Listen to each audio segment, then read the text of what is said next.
At 6 a.m., the city was quiet except for the crackle of smoldering debris.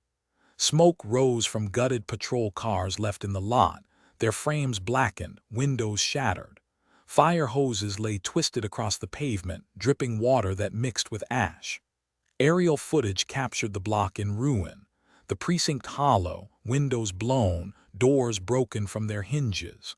Reporters stood in raincoats at the barricades, voices steady into microphones. "The city is calling it Tenants' War," one said, the phrase replayed on every channel before noon. By 8 a.m., the precinct stood nearly empty. Inside, desks sat overturned, paperwork soaked and torn across the tile. Evidence lockers hung open, shelves stripped. Radios sat silent, batteries drained. In the main hall, a single bootprint marked the floor, preserved in dried mud. Officers filed out one by one. Some carried boxes, others walked with heads low. By evening, at least a dozen resignations had been logged. Cameras outside caught each departure, faces hardened, badges removed from belts. At 10 a.m., the mayor held a press conference. Behind him, the city seal hung crooked, flanked by flags heavy with rain. His voice shook. "We are restoring order," he announced, though the streets behind him showed otherwise. Graffiti stretched across the courthouse steps. "No more evictions." Reporters noted the words still wet, dripping down marble. By noon, crowds gathered where the mural had appeared overnight. Spray cans clattered on the ground, ladders leaned against brick. Witnesses said it was painted in the dark hours, finished just before dawn. The mural towered over the street, a black woman clutching a child, eyes forward, defiant against the wall's cracked surface. Above them, in thick black strokes, the words, "No more evictions." Phones captured every angle. Children stood at its base, hands raised as if touching something holy. At 2 p.m., Latris stood before it. Cameras caught her figure in profile, Malik holding her hand. Neither spoke. The wind whipped torn flyers along the curb. Behind them, smoke from the precinct still drifted in the air. A reporter asked a question. She didn't answer. Her silence was recorded, broadcast on the evening news, replayed across feeds until nightfall. At 4 p.m., church bells rang. Outside St. Mary's, parishioners gathered in silence. On the front doors hung an object tied with twine. The camera zoomed close. A tarnished key, edges worn, teeth chipped. Across its length, a streak of dried blood caught the light. Gasps spread through the crowd. No one stepped forward to touch it. The key swung in the wind, knocking softly against the wood, each tap like a clock counting down. By 6 p.m., the precinct stood in shadow. Lights remained off, only the glow of candles set along its steps. Neighbors placed them one by one, wax pooling against concrete, flames bending in the breeze. The hum of voices filled the night, low and steady. Not chants but murmurs, like a city speaking only to itself. At 9 p.m., a helicopter circled. Its spotlight swept the mural, paused, then moved on. The camera on board recorded the image from above, the woman's painted eyes staring upward, unflinching. The footage aired nationally within hours. Anchors called it defiance, others called it warning. By midnight, the city was hushed again. The key still swung on the church door. The mural still towered over the street. The precinct remained hollow, stripped to its bones. Nothing more moved. From that night on, his name was no longer whispered as a landlord. It was etched into the city as a warning. At 8 a.m., the rain had stopped, but the parking lot outside the brick complex was still scattered with damp belongings. Plastic bags clung to asphalt. Children's clothes sagged on the fence. The landlord's pickup sat untouched at the curb, windows streaked, hazard lights long dead. By then, the disappearance was all anyone spoke of. Reporters had moved on, but inside the building, Latris Johnson began moving differently. The hallway camera on the third floor caught her that morning, hair tied back, shoulders squared, walking door to door. She knocked lightly, leaned close to whisper. Neighbors opened cautiously, some only a crack, eyes darting down the hall. A few shook their heads, some handed her scraps of information. What they heard, what they saw, what they suspected. Each exchange was brief, whispered, then doors shut fast. By 9 a.m., she stood in front of a broken camera mounted above the stairwell. The lens was cracked, wires exposed. For weeks it had hung useless, ignored by management. That morning, a maintenance worker stopped in the hall, tool bag slung low. Latris gestured to the camera. He shrugged, pulled a ladder, and within minutes the device powered back on. The red light blinked once steady. She leaned closer, eyes fixed, as the first images flickered onto the monitor, grainy, distorted, but enough. At 9:42 a.m., the footage revealed something overlooked. Dwyer's final walk down the stairwell. Timestamp 12:17 a.m. showed a shadow trailing 2 steps behind him, blurred, quick, vanishing when the frame cut out. The figure was indistinct, height uncertain, face obscured, but the presence was undeniable. The recording was saved, copied, and carried on a flash drive in her pocket by noon. By 2 p.m., Latris walked the block, asking shopkeepers and passers-by if they saw Dwyer that night. Most shook their heads, muttering no comment. One man outside a liquor store recalled a truck idling after midnight, headlights dim, then gone by morning. His statement was vague, but it confirmed movement no official report mentioned. At 6 p.m., she followed the lot where Dwyer kept his secondary truck, a rusted flatbed registered to his property company. It sat locked behind a chain-link fence, dust thick on the hood, weeds curling around its tires. No one had touched it in days. She ran her hand across the glass, leaving streaks in the dirt, and spotted faint smudges inside. Boxes stacked behind the passenger seat. That night by 11 p.m., cameras on Main Street recorded her walking quickly, hood pulled tight, toward Dwyer's office 3 blocks away. The small building, half realty, half storage, was dark except for a faint glow from a back window.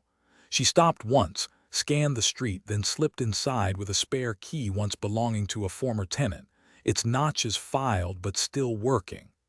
The office smelled of stale smoke and dust. Papers stacked in uneven piles, coffee cups hardened with residue, and file cabinets lined against the walls. A desk lamp clicked on. Her hands rifled through drawers, pulling envelopes thick with cash, each marked with apartment numbers in black pen. A stack of photographs slid loose. Women crying in doorways, belongings on sidewalks, faces caught mid-plea. The camera outside the office captured only her silhouette moving past blinds, but inside, every drawer opened revealed more. At 11:27 p.m., she found a ledger. Black cover, pages worn, numbers etched in hard strokes. The list was long. Names, addresses, amounts. Notes scribbled in the margin. Late, double, pressure. Some were underlined twice, others circled. The total spanned dozens of tenants, each mark representing more than rent. Extortion thinly disguised. She turned a page and found something else. Not just names of tenants, but outsiders, contractors, bartenders, small business owners. Each entry paired with sums of cash. At least 6 envelopes in the desk matched names inside.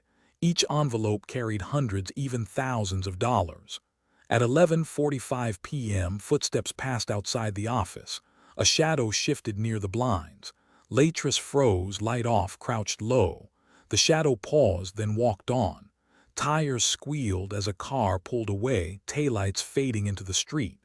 Midnight struck. She locked the office behind her, ledger and envelope stuffed into her bag.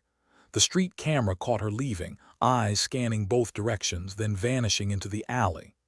By 2 a.m., back in her unit, she spread the contents across the kitchen table. Bills stacked neatly, photographs arranged, ledger pages smoothed flat. She flipped through them methodically. Names overlapped.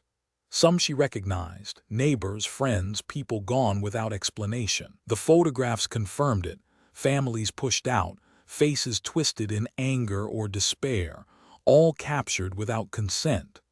One envelope carried more than cash. It held a photograph of a young woman dragged onto a curb, her children clinging to her arms as officers looked on. The handwriting on the back read only, handled. At 4 a.m., the ledger fell open to a page thick with scribbles. One name underlined, circled in red ink. The handwriting jagged, forceful. Next to it, an address on the other side of town. The name was familiar not to her but to anyone watching the precinct. It belonged to the husband of a local officer. The discovery was unmistakable. The Black Book did not just tie Dwyer to Tenants. It reached into law enforcement itself. And on that page, circled twice in red, the name glared from the paper, demanding the next move.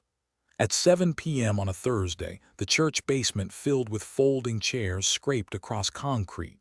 Fluorescent lights buzzed overhead.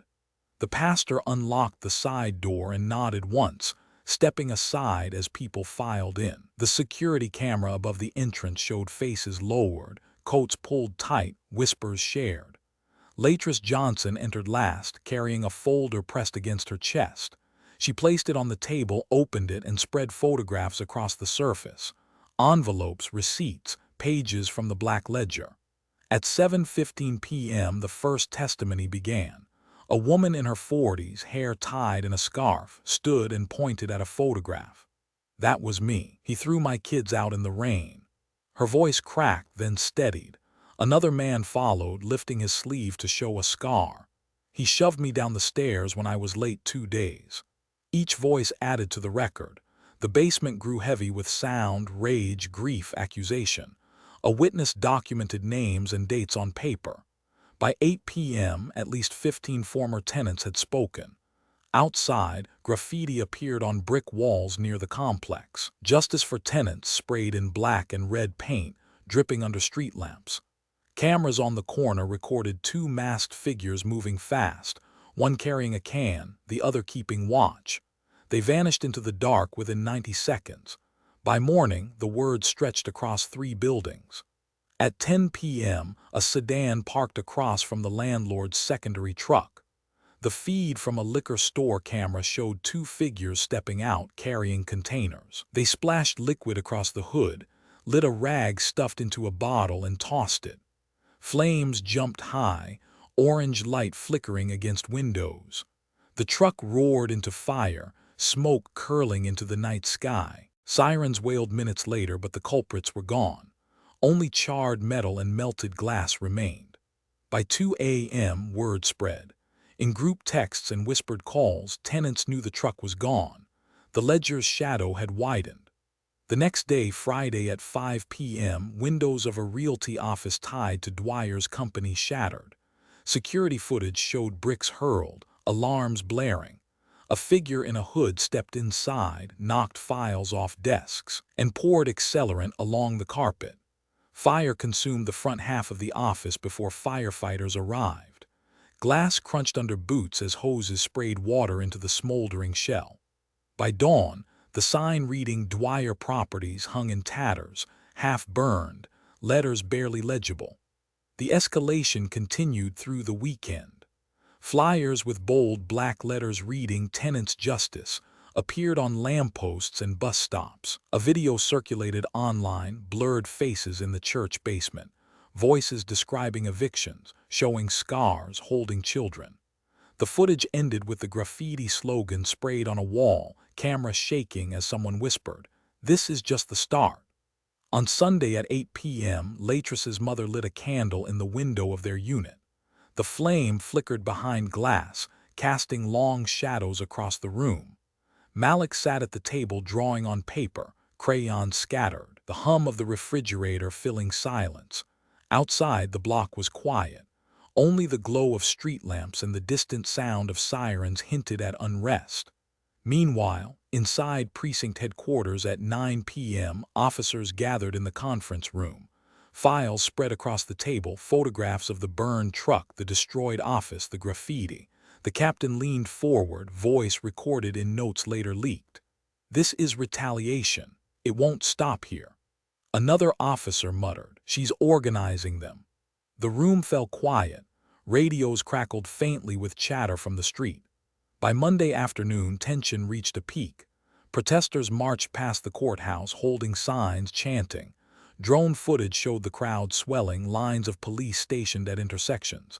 At 6 p.m., the crowd clashed with barricades. Shouts turned to screams as officers pushed back. A bottle flew, shields rose, tear gas hissed across the street. In the middle of chaos, An old man was seen kneeling on the sidewalk, hands raised, coughing in smoke. Cameras recorded the moment, broadcast within hours. The image spread faster than official statements could catch it. At 11 p.m. that night, the church basement opened again. The group grew larger. Former tenants brought family members, allies, neighbors. Candles lined the walls, wax dripping onto paper plates. The air was thick with sweat and urgency. Voices rose, not just in testimony but in planning. "Next target," one said, slapping a palm against the table. Another replied, "Precinct won't ignore this." The sound of agreement rumbled through the room. By Tuesday at 3 a.m., patrol logs noted unusual silence. Streets were empty, storefronts dark, but the graffiti spread further, over police barriers, across abandoned storefronts, even painted on the side of a city bus left overnight. That same morning at 6 a.m., a package appeared at the front desk of the precinct. Security cameras showed no one delivering it. The box sat there as officers filtered in, unnoticed until 7:10 a.m. when a receptionist moved it onto the counter. The label bore no name, only the words "for you." At 7:15 a.m. the captain entered, slit the tape, and pulled free a small padded envelope.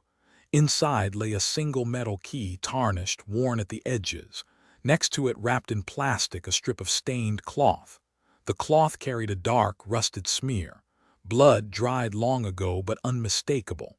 The room fell silent. Radios clicked off one by one as eyes fixed on the items. The key was identified immediately. It was Frank Dwyer's apartment key. At 11 p.m., the storm tore across the rooftops. Water hammered the sidewalks, streams rushing through gutters, street lamps flickering out one by one.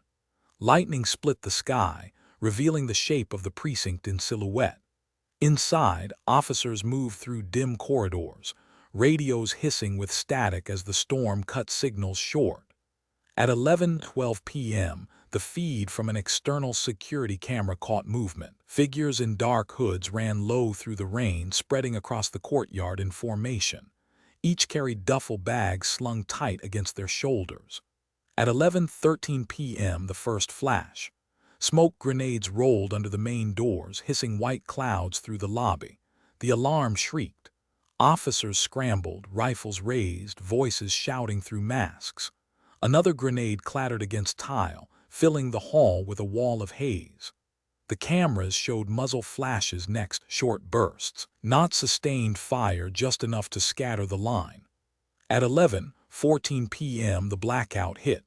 The power grid surged, lights flickered, then the entire building went dark. The monitors inside the control room cut to black, the hum of computers dying all at once. Only the backup generators lit thin strips of red emergency lights along the floor. Shadows stretched long across the smoke. At 11:16 p.m. glass shattered on the west wing. A shotgun blast ripped through reinforced doors. The crew surged inside, boots pounding the hall. Their path was precise, straight toward the records room. Bodycam footage from one officer showed the chaos. Smoke so thick it blurred distance. Radios filled with static, orders shouted but lost in echo. At 11:20 p.m. Marcus stepped into frame. He wore no mask, jacket soaked through, shotgun raised. He pushed through the smoke, past fallen file cabinets, straight toward the records room. Inside, two figures collided. A young man, early 20s, stood in front of the cabinet stacked with sealed evidence. His jacket bore the crest of the sheriff's family. It was the chief's son. The camera mounted high in the records room caught the confrontation. "Marcus, you killed her in the house of God." The young man sneered, rifle in hand. "She didn't belong." Marcus stepped closer, voice steady. "Neither do you." The fight was fast, brutal. Shots cracked against metal cabinets, sparks flying, folders spilling into the smoke. A bullet slammed into the wall, sending plaster dust into the air. They moved in tight circles, weapons clashing against desks, filing drawers ripped open in the struggle. At 11:22 p.m., a shot rang louder than the rest. The camera zoomed, catching the bullet piercing a wooden crucifix mounted above the cabinet. The cross splintered, fell, and struck the floor beside Marcus. The young man staggered, chest hit. Blood sprayed across files, pooling against evidence bags marked with red tape. He collapsed against the cabinet, rifle clattering beside him. The crucifix lay shattered in two pieces, one arm broken, lying inches from the body. Outside, officers regrouped, trying to push through the smoke. Tear gas filled the lobby, but the crew held their ground. Graffiti was sprayed across walls even as bullets tore through plaster. "Justice for tenants." The words dripped black against white brick. At 11:25 p.m., the crew hijacked the precinct's internal system. A live stream flickered across every surviving monitor. The sheriff himself appeared, dragged into frame, his shirt ripped, face streaked with sweat. A hand forced him to his knees beneath the red emergency light. Cameras from the crew's phone streamed simultaneously to social media. Within seconds, thousands were watching. The sheriff's voice broke. "Stop this, please, we can talk." His words echoed across feeds, played back on phones across the city, repeated by anchors breaking into broadcasts. The humiliation was complete, transmitted live from the very heart of his own precinct. At 11:30 p.m., the chanting outside swelled. Crowds had gathered in the storm, their phones raised to capture the feed. Rain fell harder, thunder drowning out sirens. The image of the sheriff kneeling under the red glow spread like wildfire, shared faster than it could be contained. Inside, the crew tore open file drawers, dragging boxes into bags. Evidence long buried spilled across the floor. Eviction notices, falsified ledgers, photographs of forced removals. One box labeled "Carter Case" slid open, its contents scattered at Marcus's feet. He kicked it toward the camera, evidence glowing under red light. At 11:40 p.m., gunfire echoed again in the East Hall. Officers tried to retake the building, but every entry was blocked. Smoke-filled corridors, graffiti-covered walls. The crew moved with precision in and out of rooms, dragging what they needed. By 11:55 p.m., the storm outside peaked. Lightning struck the power lines, sparks showering into the street. The blackout deepened, plunging the block into near-total darkness. Only the glow of flames from burning police vehicles lit the scene. At midnight, the sheriff's live broadcast cut back on. His face twisted, voice barely audible through static. "They want war, they've brought it here." The final image of the hour showed him kneeling, his words echoing across every screen. The caption beneath the feed was not official. It was tagged by those who hijacked the system. "War has begun. Precinct next." Rain pressed against the cracked windows of the old brick complex. At 11 p.m., the hallway lights flickered, casting broken patterns across peeling paint and water stains. Then came the sound, 3 hard knocks against a thin wooden door. Sharp, impatient. Each strike echoed down the corridor. Inside, a woman in her 30s held a child against her hip. Her free hand rested on the doorknob, trembling not from choice but from the force rattling the frame. On the other side stood a white man, mid-40s, thick jacket half unzipped, whiskey fumes riding the damp air. In his left hand a paper folded twice. In his right a keychain swinging against the wall. He leaned forward, face red, words slurred but clear. "Out tonight, or I'll drag you out myself." The child pressed his face into her shoulder, muffling a cry. A second knock shook the wood, this time with the heel of his fist. Across the hall, a door creaked open an inch. A woman peeked through, eyes wide, then shut it again before the hinge finished groaning. Above them, an old ceiling fan rattled, each blade cutting the silence between shouts. The mother spoke, voice low, words half broken. "Please, just one more week." He laughed, short and harsh. "Week's up." The paper slammed against her chest as he shoved it through the gap, then snapped the door frame with his boot. The camera above the stairwell caught it all in dull grayscale. The tenant clutching her son, the landlord standing too close, sweat shining under hallway lights that blinked out for a second, then buzzed back to life. The timestamp ticked 11:04 p.m. Behind him, 2 teenagers on the stairwell paused mid-step, froze, then backed away slowly, sneakers squeaking against tile. One whispered, "Man, let's go." Their shadows slid off camera. The landlord's voice carried further, now filling the corridor. "You think I'm playing? Get your junk out before sunrise." He smacked the door once more and turned, staggering a step as if the building tilted beneath him. Inside the unit, glass clinked. The child dropped a toy car, its wheels spinning briefly against the floor before silence swallowed it. Doors stayed closed. Curtains stayed drawn.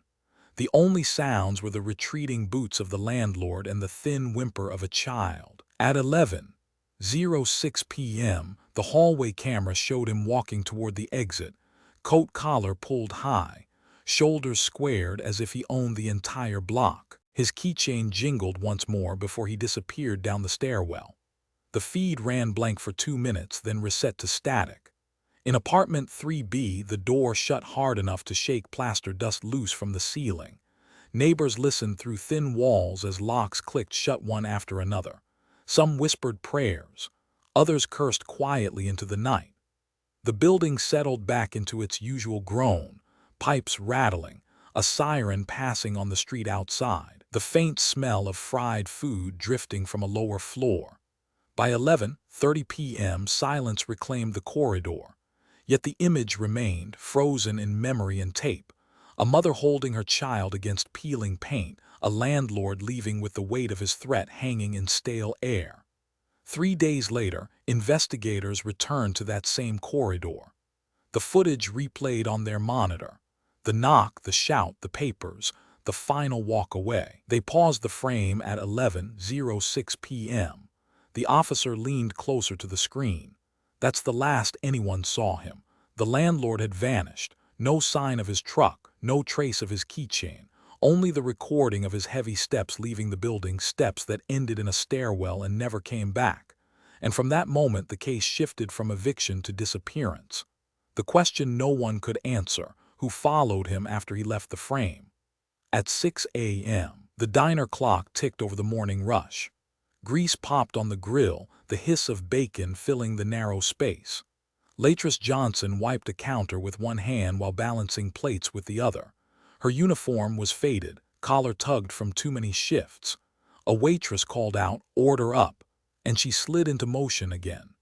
The CCTV camera above the register caught her at the same pace every day, moving from coffee pot to booth, hair tied back, sneakers worn down from long nights.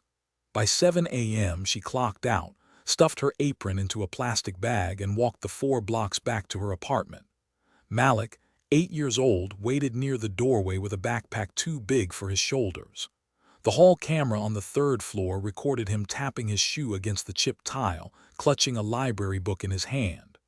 When Waitress arrived, he grinned, held up the book, and said, "You promised Chapter 5 tonight." Her response, caught by the microphone of a neighbor's phone as they passed, was quick. "I never forget." The apartment was one of many in the old brick complex. The walls were thin, the pipes moaned, and the smell of mildew clung to stairwells. Most tenants were families of color or immigrants working double shifts. Frank Dwyer, the landlord, ran the building with iron edges. He was known for rent hikes and sudden evictions. Letters slid under doors with red stamps that read "overdue." His white pickup truck was often parked outside, idling while he argued on his cell phone. Tenants described him in low voices as the man with no patience. One evening at 9 p.m., the cameras across the street caught him leaning against his truck, cigarette in hand, arguing with a tenant who begged for more time. The exchange lasted 3 minutes. His last words, caught faintly on the audio of another tenant's Ring doorbell, were blunt. "No pay, no stay." He flicked the cigarette at the ground, climbed into the truck, and drove off. The tenant left standing there, stared down at the burning filter until the wind put it out. Waitress lived on the 3rd floor, 2-bedroom unit with peeling paint and a single lock. Neighbors said she was quiet, focused on her boy, rarely seen without him. She read to him each night under the yellow glow of a thrift store lamp, Malik's voice stumbling through words while hers steadied the rhythm. Those nights ended with the sound of him laughing before sleep, a small sound against the backdrop of sirens and radios echoing through the block. By day, she worked shifts that kept her body tired. By night, she walked Malik through homework at the small kitchen table, pencil scratches faint under the hum of the refrigerator. Witnesses saw her carrying grocery bags up the stairs late, one in each hand, Malik pushing the door open ahead of her. "I got it," he'd say, voice proud, his head barely reaching the doorframe. The building itself carried tension. Neighbors whispered about threats, about letters shoved under doors without warning. One family said they returned home to find their belongings on the curb, rain soaking boxes of clothes. No one confronted Dwyer directly. Cameras showed tenants lowering their eyes when he passed. Children stepped aside when his boots thudded up the stairs. On the night of March 3 at 8 p.m., Latris was seen at the laundromat across the street. A security camera showed her folding shirts, Malik stacking socks beside her. She laughed once when he dropped them, her head shaking as she bent to help. It was one of the few moments neighbors recalled clearly, the sound rare in a building where most nights were heavy. The contrast was sharper days later when his threats reached her door. But before that night, the hallway had already grown tense. A resident reported hearing Dwyer yell 2 days earlier at another tenant, his words muffled but angry, followed by a door slamming hard enough to rattle frames. By 10 p.m. that same night, several apartments recorded noises on their baby monitors, shouts, heavy footsteps, then silence. The record painted the picture of a landlord feared more than respected. His presence was noted in fragments: cigarette butts near the stairwell, beer cans left on the hood of his truck, his voice raised outside apartments, echoing through thin walls. Latris was one of many who endured it, one of many who lowered her voice when his boots struck tile. On March 6, neighbors saw her walking back from the corner store at 5 p.m., a gallon of milk in one hand, Malik holding bread in the other. The sky was gray, a storm moving in. She smiled at a neighbor's child, helped her son carry the bag up the stairs, and disappeared into apartment 3B. That was the last calm moment witnesses remembered before everything changed.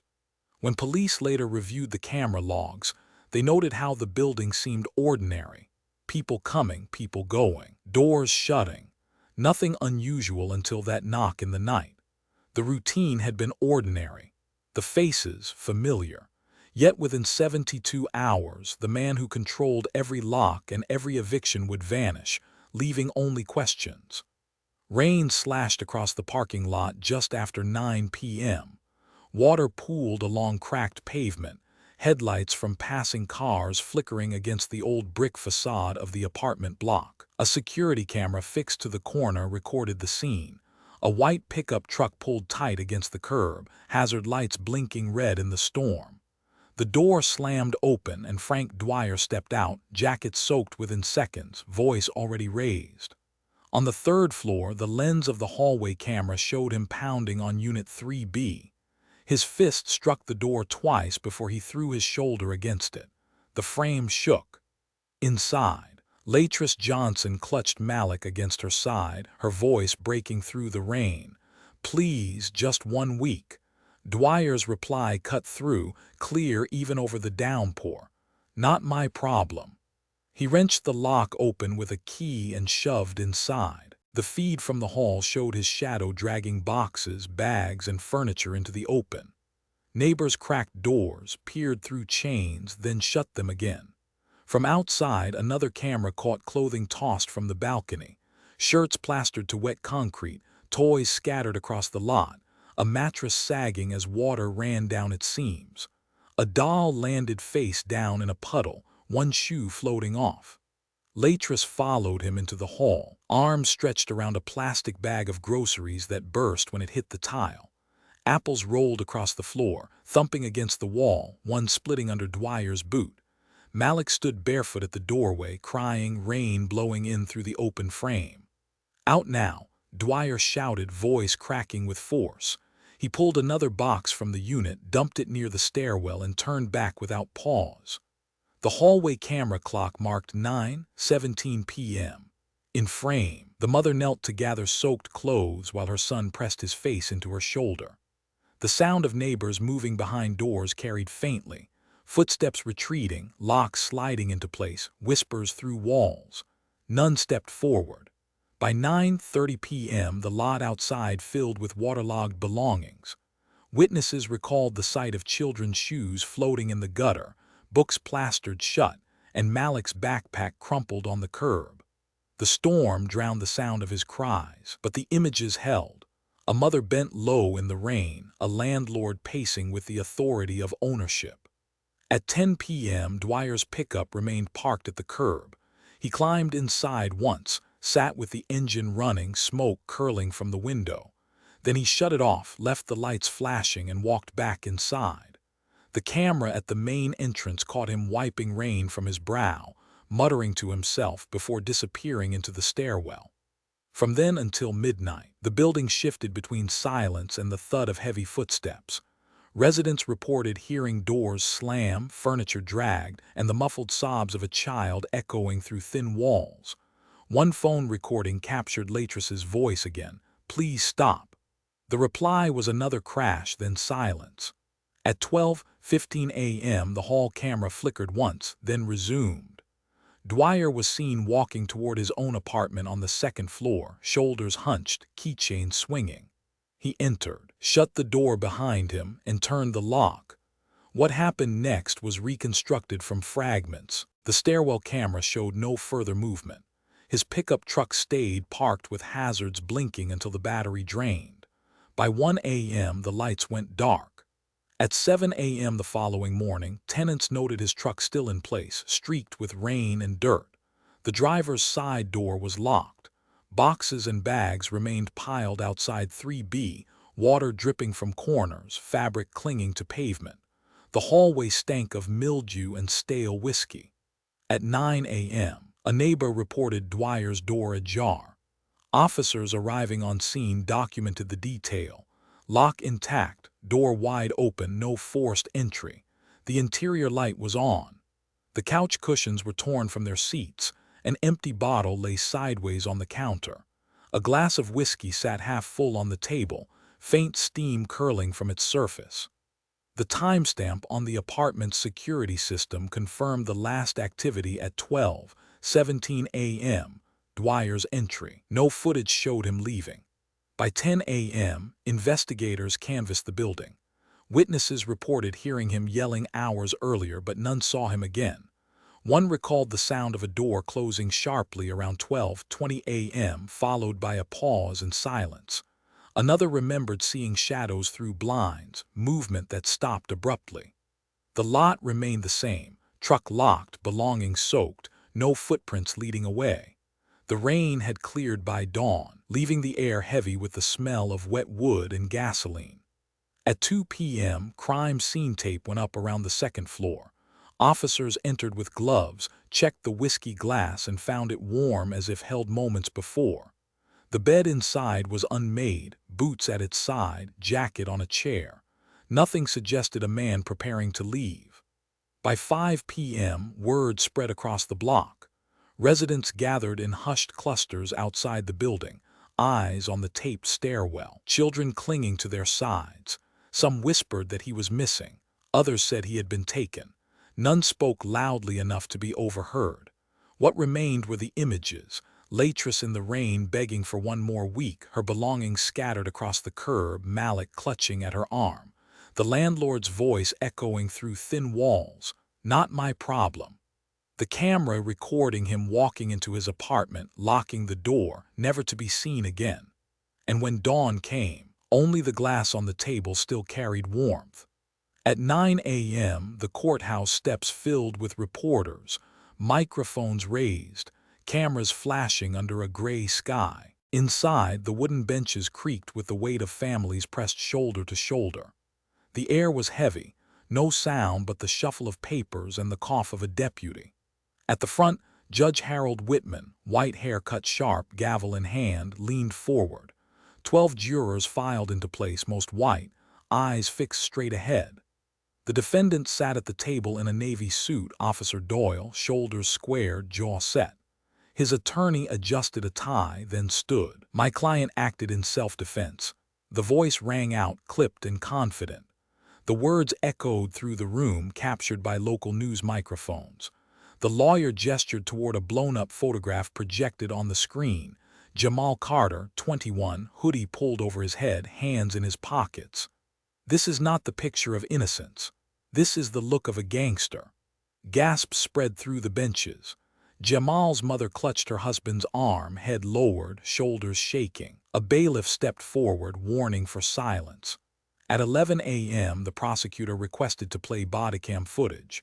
The judge shifted in his seat, frowned, then announced, "The file appears unavailable." A clerk whispered to another, shuffling papers quickly. The screen remained blank. Reporters scribbled notes. One leaned over to another, muttering, "It's gone." The jury sat still, hands folded. By 2 p.m., closing arguments ended. The defense repeated the phrase, "He feared for his life." The prosecutor argued weakly, citing witnesses who saw Jamal with empty hands. The jury was excused, the clock ticking down the hall. At 5 p.m. the jury returned. The foreman stood, voice steady. "We find the defendant not guilty." The courtroom erupted in shouts. Jamal's sister cried out, "You killed him for nothing." Deputies moved fast, pulling her toward the aisle. The gavel slammed. Judge Whitman's voice rose above the chaos. "Order, order now." Outside, the verdict spread in seconds. Local stations carried it live. Headlines scrolled, "Officer cleared in shooting." Protesters gathered within minutes, holding cardboard signs smeared with rain. "Justice for Jamal," one read, paint dripping. Police formed a line in front of the courthouse, shields up. At 7 p.m., the chief of police stood at a podium. Flashbulbs lit his face. He spoke slowly. "A tragedy, yes, but justified. Our officer followed procedure. We stand by the jury's decision." His words carried across the broadcast, played on radios, replayed on phones. Behind him, uniformed officers shifted, arms crossed, jaws tight. That night, the Carter home became a target. By 11 p.m., red spray paint streaked the brick wall. The word "thief" scrawled in dripping letters. Neighbors walked by without stopping. A car slowed, headlights sweeping over the graffiti, then accelerated away. Inside, candles burned on the windowsill, casting long shadows against the wall. Jamal's mother stood at the curtain, silent, while voices outside laughed and faded into the night. Reporters filmed the aftermath at dawn. The spray paint shone bright against morning light. The family refused to speak on camera. A cousin pushed a microphone aside, saying only, "You already know what they did." The footage aired hourly, sparking more demonstrations on the block. By 3 p.m. the following day, a crowd gathered outside precinct headquarters. They shouted names, banged fists against barricades, smoke rising from flares. Officers stood shoulder to shoulder in riot gear. Helicopters circled above, spotlight beams cutting through haze. A reporter's voice narrated over the feed. "The Carter family's pleas are being drowned out, dismissed at every turn." But the failure was not only in court. Records showed the bodycam video logged into evidence, then missing by the time of trial. No explanation was given. A clerk, when pressed by reporters, replied only, "No comment." Files were stamped incomplete. The next week, posters of Jamal lined telephone poles. His face stared out from grainy photographs, hoodie up, smile faint. Neighbors left candles at the corner where he died. Children chalked his name on the sidewalk. Each night the rain washed the letters away. Each morning they were drawn again. Yet inside the system, nothing shifted. Doyle returned to desk duty, spotted entering the station at 8 a.m. sharp, coffee in hand, nodding to colleagues who clapped him on the back. The cameras caught his smile, brief, before the glass doors shut behind him. At 10 p.m. that evening, a neighbor near the shooting site reported a figure at her door. A young woman, mid-20s, hair damp from mist, voice low. She whispered, "I saw everything that night." The conversation lasted minutes, recorded faintly on a baby monitor. He never raised his hands, he just ran. The neighbor promised to tell someone. But when officers arrived 2 days later to follow up, the apartment was empty. No furniture, no trace. Mail stacked by the door, dishes unwashed in the sink, lights still on. The girl had vanished without a word, her phone left on the counter, battery drained.